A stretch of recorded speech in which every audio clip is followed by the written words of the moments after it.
le royaume de Suède a conquis depuis le XVIe siècle de larges territoires autour de la Baltique et du golfe de Finlande. Mais au XVIIIe, sa fortune militaire connaît un revirement. Le tsar Pierre le Grand fonde en 1703 la ville de Saint-Pétersbourg et la forteresse de Kronstadt pour la défendre.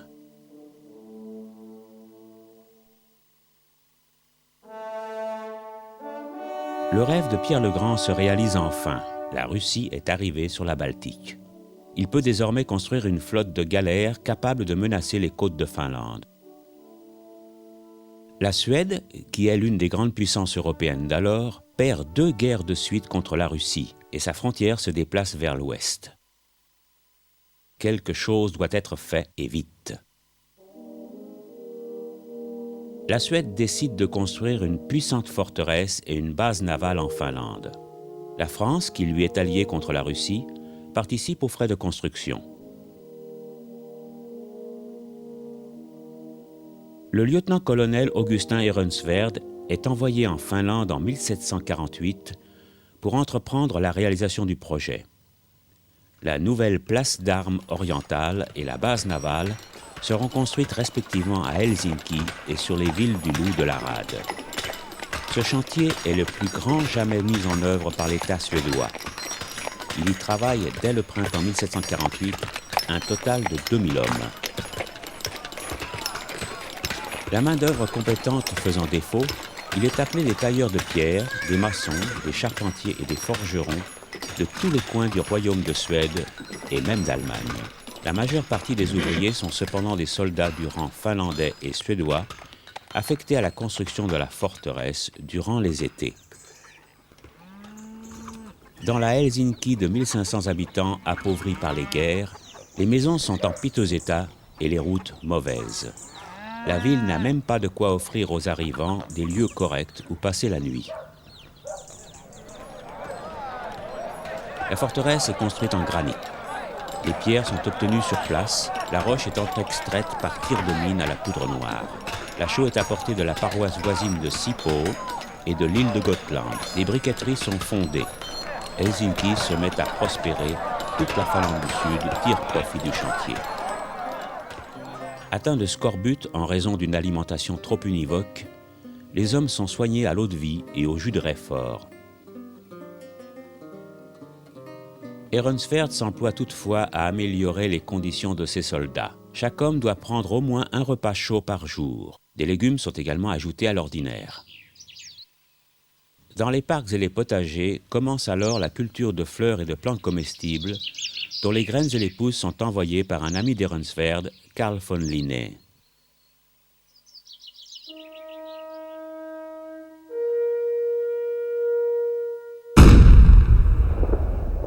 La forteresse est baptisée en 1750 du nom de Sveaborg. Ces sauvages îlots du Loup ont été transformés en Sveaborg, c'est-à-dire le fort de Suède. À l'été 1751, le chantier emploie environ 7000 hommes. Les machines et outils de travail de la forteresse sont conçus par Daniel Thunberg. Celui-ci dresse à Sveaborg un énorme moulin à vent qui assure simultanément le sciage des planches et la mouture des céréales. Augustin Ehrensvärd voue une grande admiration à son ami Thunberg. Même en fusionnant ensemble tous les conducteurs de travaux du royaume, on ne verrait pas en sortir la moitié d'un Thunberg.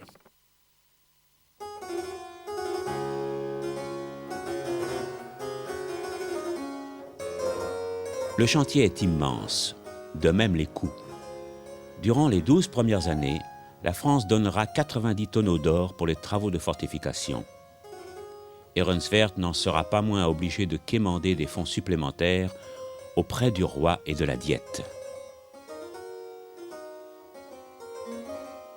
Qu'ai-je à faire de titres et de rutilantes décorations?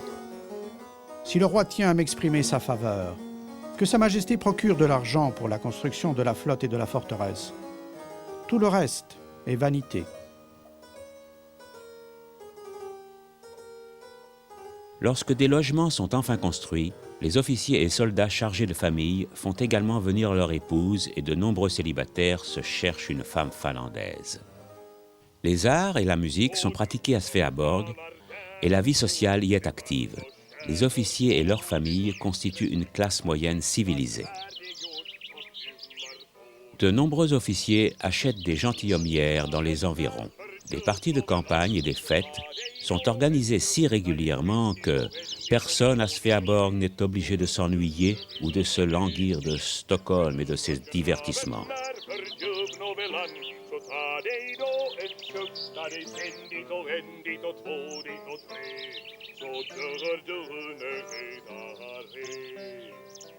Skål, mina bröder!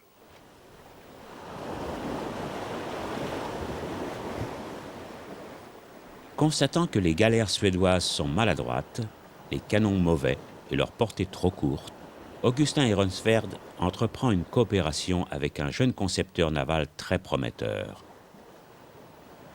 J'ai trouvé à Stockholm un maître naval proprement remarquable, du nom de Fredrik Henrik Chapman. Ce constructeur est aussi enthousiaste que moi, et maintenant que nous nous sommes unis, on aura bientôt une flotte nouvelle. Le Seigneur nous permette de pouvoir bientôt commencer. Chapman dessine de nouveaux navires capables à la fois de porter de lourds canons et de naviguer dans les étroits passages de l'archipel finlandais. Ehrensvärd donne aux frégates de l'archipel les noms des provinces de la Finlande, Pohjanmaa, Hämeenmaa, Uusimaa et Turunmaa. Appelée flotte de l'armée, la flotte de l'archipel reçoit son propre pavillon bleu.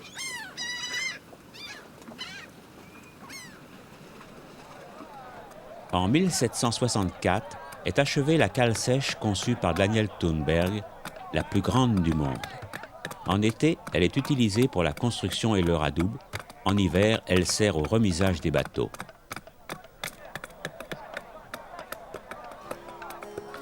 En 1771, Ehrensvärd se trouve contraint de démissionner pour cause de maladie. Il meurt un an plus tard, à l'âge de 62 ans. Il est promu maréchal de guerre sur son lit de mort. Gustave III participe en personne à la conception du tombeau et décide qu'Ehrensvärd sera inhumé, au milieu de ses travaux, à Sveaborg. Sans l'enthousiasme et le zèle d'Ehrensvärd, la Finlande serait encore un territoire inhabité, écrit le baron Fabian Wrede. La Russie et la Turquie se faisant la guerre en 1788, le roi de Suède Gustave III déclare la guerre à la Russie.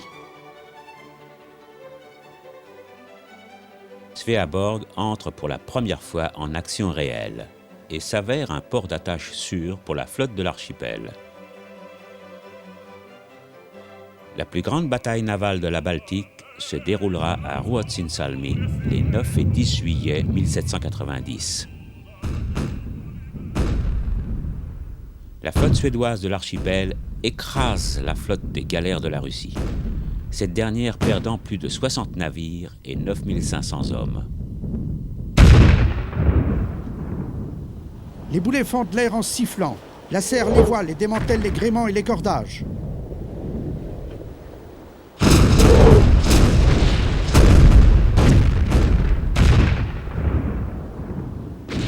Les mâts et les cahutes sont en pièces, du sang et des lambeaux de chair jonchent les planchers.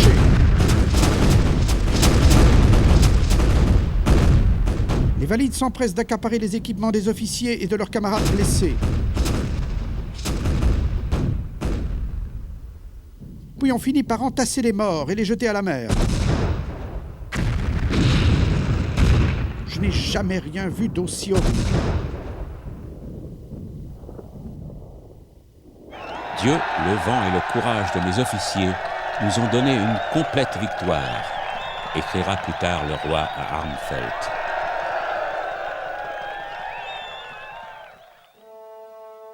Il est déclaré pour héros de la bataille le futur commandant de Sveaborg, Karl Olof Kronstedt, qui est promu contre-amiral.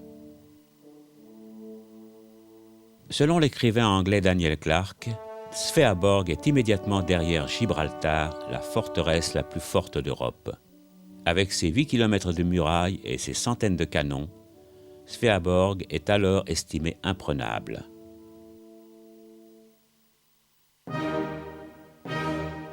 Napoléon se veut le monarque de toute l'Europe. Comme il n'a pas réussi à soumettre l'Angleterre par les armes, il décide de fermer les ports aux navires de commerce anglais. La Suède s'étant refusée à cet embargo, Alexandre Ier de Russie, allié de Napoléon, se met en guerre contre la Suède.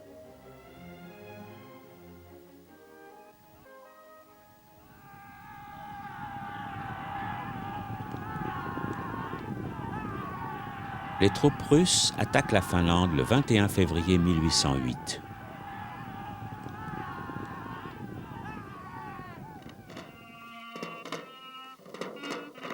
Les troupes suédoises se replient vers le nord et les Russes investissent rapidement le sud de la Finlande.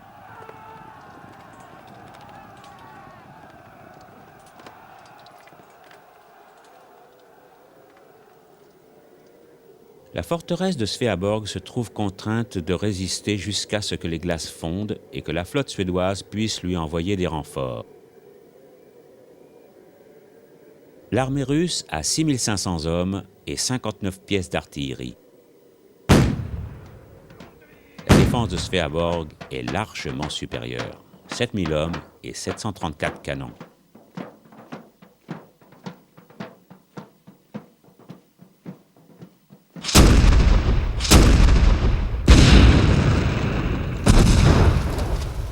Les Russes bombardent Sveaborg 5 jours durant. Les pertes y sont minimes. Les défenseurs n'ont que 6 tués et 32 blessés.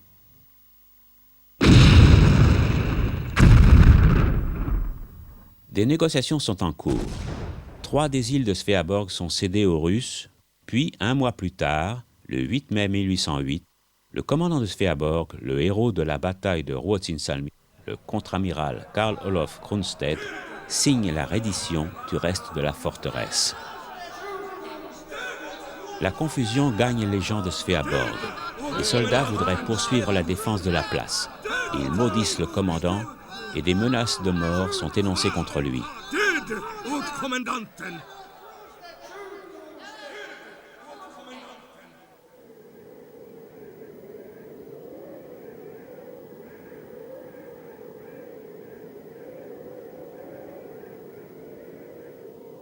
Lorsque Cronstedt saluera ses troupes, personne ne répondra à son salut. Cronstedt devra endurer tout le reste de sa vie la haine et le mépris de son entourage.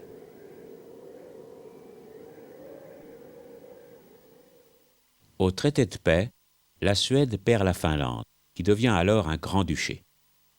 La Russie est désormais la première grande puissance militaire du continent européen.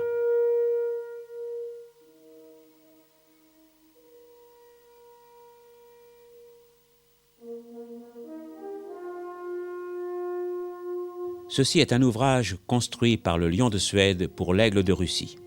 Cette Gibraltar du Nord toute neuve ne nous a coûté que quelques semaines de siège, quelques boulets de canon, une centaine d'hommes et des négociations, déclare Alexandre Ier lors de sa visite à Sveaborg le 30 mars 1809.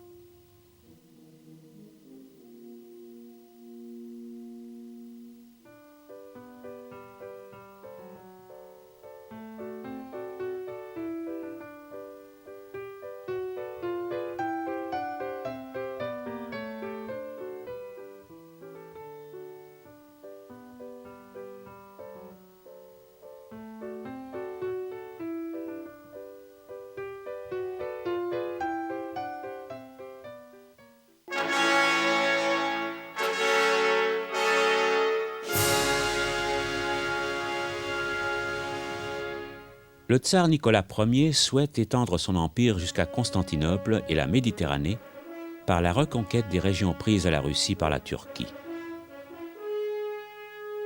L'Angleterre et la France s'allient à la Turquie pour empêcher l'expansion de l'Empire russe et déclarent la guerre à la Russie.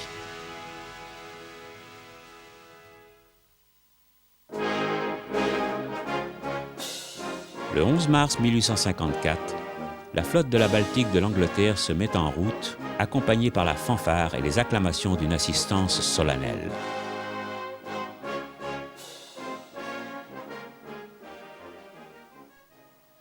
La Russie a négligé sa défense. L'artillerie de Sveaborg date de l'époque suédoise, la poudre est humide et grumelée, et les fusils sont à platine de silex.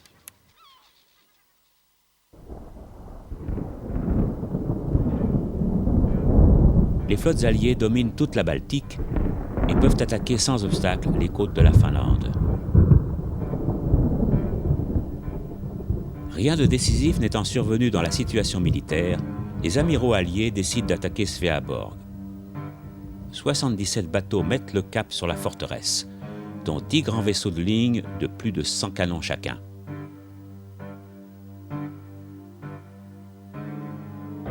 Le 6 août, Une immense flotte anglo-française est apparue cet après-midi dans la rade devant Helsinki.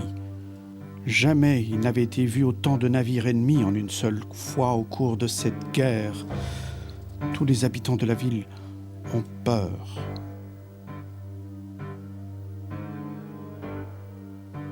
le 8 août, Les bateaux ont l'air paisibles et tranquilles là-bas dans leur forêt de mâts.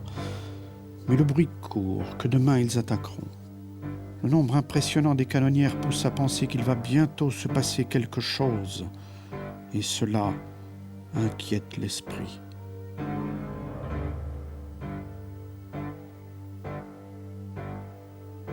le 9 août, Par ce céleste matin d'été, immédiatement après le chant des psaumes qui est parvenu des bateaux jusqu'à Helsinki, l'ennemi a commencé son bombardement.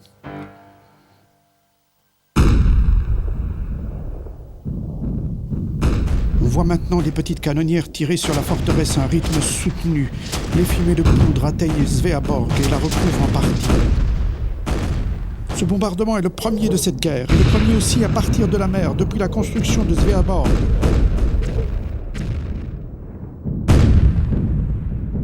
Les nuits obscures sont terribles. Les fusées volent par-dessus la mer comme des serpents en feu en quête de leur proie.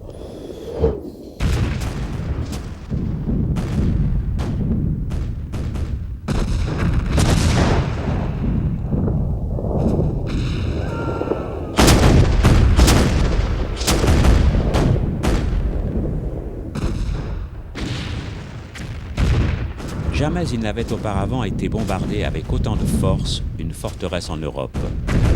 Le bombardement se poursuit sans interruption durant 47 heures, plus de 1000 tonnes de fer étant alors tirées. La majeure partie des bâtiments de Sveaborg sont endommagés. 63 personnes sont tuées et 200 blessées.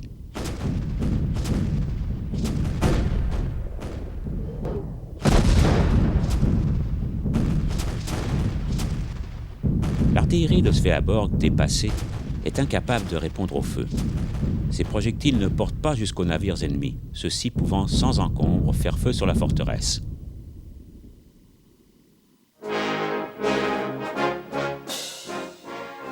À l'issue de la bataille, la presse européenne fera l'éloge de la bravoure des Alliés et publiera des illustrations du bombardement de la puissante Gibraltar du Nord.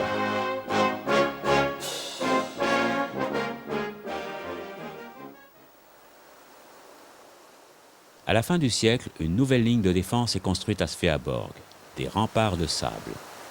Ces remparts sont équipés de pièces d'artillerie lourdes à grande portée. À l'issue de la Révolution russe et de la proclamation de l'indépendance de la Finlande en 1917, Sveaborg demeure aux mains de la garnison russe.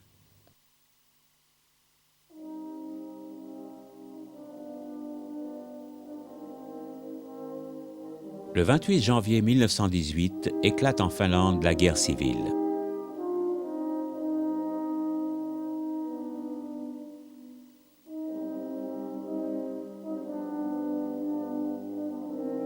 Lorsque les troupes de renfort allemandes arrivent à Helsinki, la garnison russe restée dans la forteresse quitte les lieux et la flotte russe repart pour son pays. La prise de possession de Sveaborg par le gouvernement finlandais est un moment solennel. Le drapeau russe avait flotté plus de 100 ans sur la forteresse. Ainsi s'exprime le régent Sven Hufvud. La Finlande est maintenant libre. Le drapeau finlandais flotte désormais sur la crête de cette vieille forteresse. À la mémoire de l'événement, le Sénat a d'ailleurs décidé que le nom de la forteresse de Sveaborg sera dorénavant Suomenlinna, c'est-à-dire le fort de Finlande. Puisse ce drapeau ne jamais être descendu par aucun ennemi, mais flotter pour toujours ici.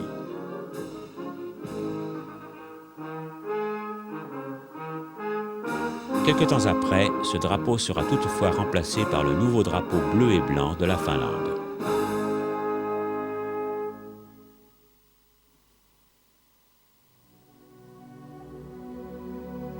Les 80 000 prisonniers de la guerre civile sont incarcérés dans des camps, dont notamment celui de Suomenlinna. Ils sont souvent en bon état lorsqu'ils arrivent au camp. Mais plus ils y restent longtemps, plus leurs chances sont faibles d'en sortir vivants. Les camps manquent de tout et les détenus vivent dans un perpétuel état de famine.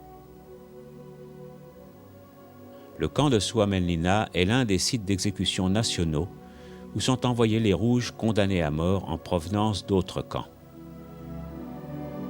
265 exécutions seront effectuées, dont au moins 68 à Suomenlinna. À la fin de 1918, la majeure partie des prisonniers sont graciés. Les derniers quittent la forteresse le 13 mars 1919. À Suomenlinna seront morts de faim et de maladie 1 millier de prisonniers.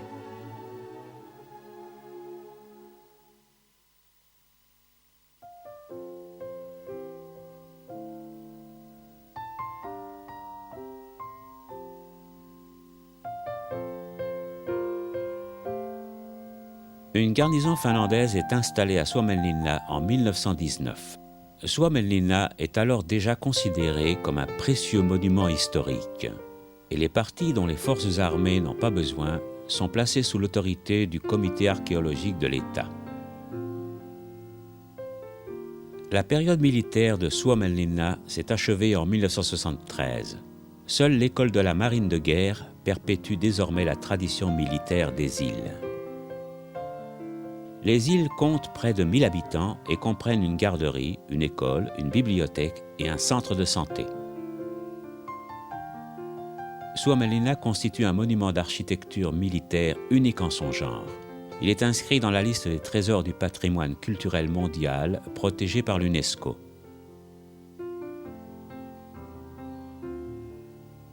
N'oublie pas que tu ne peux jamais être heureux sans que la patrie soit aussi heureuse, mais que la patrie peut fort bien être heureuse sans toi.